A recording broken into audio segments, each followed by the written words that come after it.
Pasca pesta IPO di tanggal kembar 88, saham apa sih yang kenaikannya paling tinggi? Lalu ada nggak sih saham yang bandarnya belum jualan? Yuk kita bahas. Tapi sebelum membahas lebih lanjut, bagi kamu yang suka mengikuti informasi terkini mengenai saham dan juga pembahasan saham yang menarik, yuk subscribe dulu YouTube Meja Saham. Setelah listing dengan harga 140-an rupiah, Paperbox Indonesia 2 hari ini harganya langsung turun ke bawah ya teman-teman. Dan terakhir parkir di 102 rupiah dengan total penurunan sebesar 29,29%,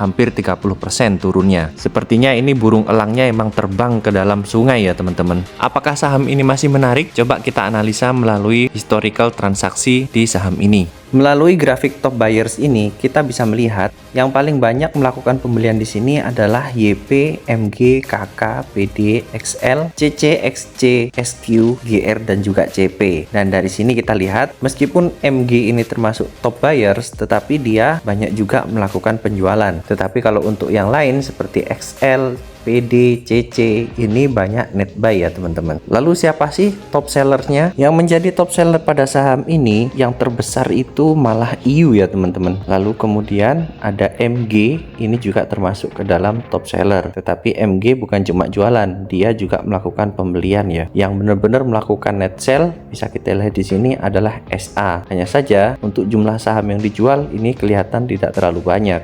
Dan dari grafik ini kita bisa lihat top net buyers itu ada YP, KK, SQ, CC, GR, XL, PD, NI, XC, dan juga EP. Nah ini bisa terlihat yang banyak beli adalah broker-broker yang biasanya digunakan oleh para retail ya teman-teman. Dan dari grafik top net seller, IU kelihatan jual 19,8 juta. Jadi ini memang kelihatan lebih banyak ya. Bener-bener saham yang dijual IU ini banyak sekali teman-teman. Bahkan net buy-nya aja tadi cuman sekitar 8 jutaan saham. Ya mungkin ini memang underwriternya fokus untuk jualan ya. Sebenarnya berapa sih nominal dari harga saham ini? Ternyata nominalnya itu cuma 50 rupiah ya teman-teman. Dan book value per setnya itu juga cuma sekitar 50-an rupiah juga. Jadi sebenarnya dengan harga sekarang ini pun masih bisa dibilang mahal ya. Dan di warannya pun IU ini jualannya sangat banyak ya.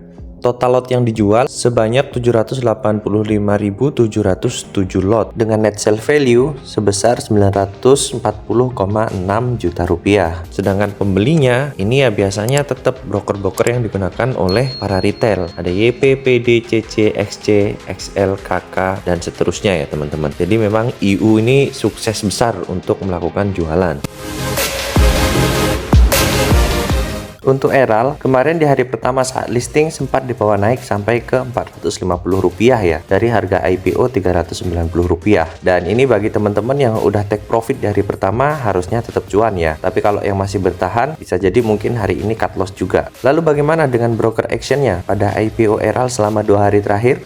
Yang menjadi top net buyersnya ini ada DR, LG, KI, BB, dan juga GR. Untuk top net buyersnya ini tidak terlalu banyak ya teman-teman. Bisa kita bandingkan dengan top net sellernya. Bisa kita lihat di sini untuk top net sellernya NI itu jualan 24,8 juta saham. Ini sangat banyak sekali ya. Sisanya ini ada XC, CC, IU, dan seterusnya. Ini juga jaraknya antara top net sell yang dilakukan NI dengan broker-broker yang lain ini jaraknya sangat jauh ya. Di mana NI melakukan penjualan sebanyak 24,8 juta, sedangkan yang lainnya ini kurang dari 6,2 juta. Jadi sangat sedikit yang melakukan top net sell.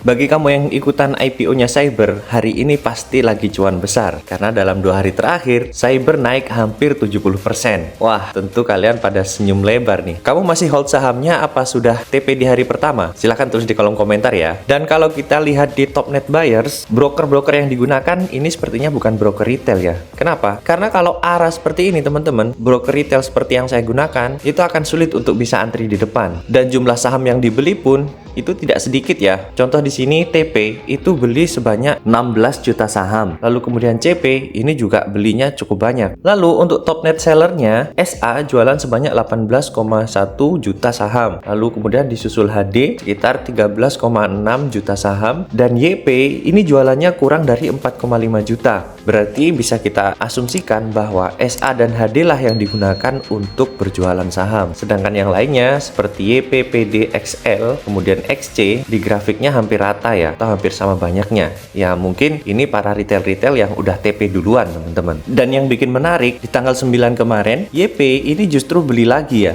Dan jumlahnya ini cukup banyak net buy-nya, hampir sebanyak 14 juta saham. Tetapi di sini teman-teman juga harus mulai hati-hati karena sepertinya retail juga udah mulai confident untuk ikutan beli lagi.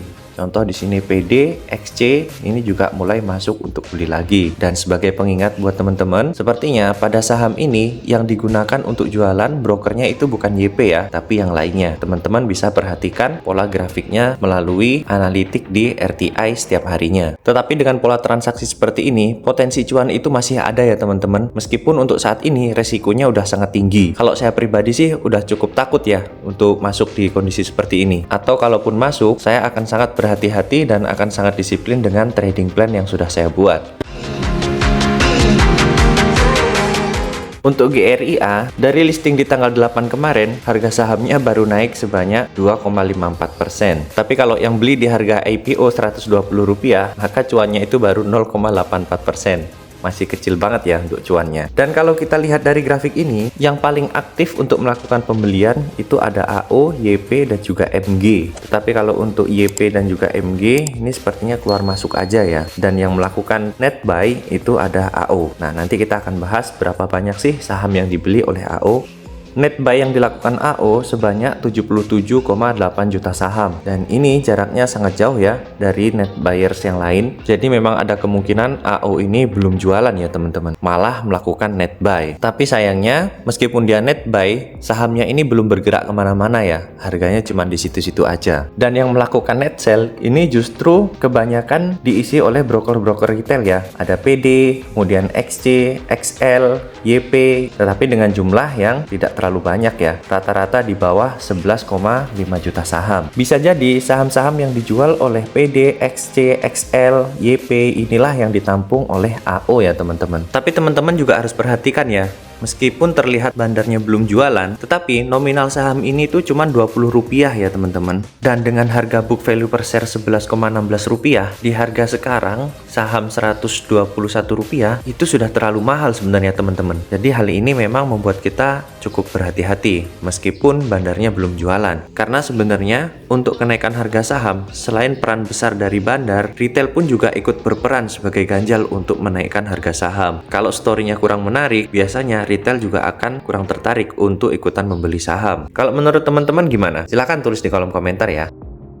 Sebagai kesimpulan, bisakah kita cuan dari pasca IPO ini? Kemungkinan itu tentu ada ya teman-teman, tapi ada baiknya kita harus bersabar dan melihat bagaimana pergerakan harga sahamnya. Jika memang terlihat sudah menarik, ya mungkin saya juga akan masuk. Tetapi kalau dilihat kurang menarik, ya saya akan cari saham yang lain atau bahkan mungkin ikut IPO yang lain, karena masih akan ada IPO lain yang kemungkinan juga akan menarik. Kalau menurut teman-teman gimana? Silahkan tulis di kolom komentar. Dan bagi kamu yang suka mengikuti info terkini mengenai saham dan juga pembahasan saham yang menarik, yuk subscribe dulu YouTube Meja Saham.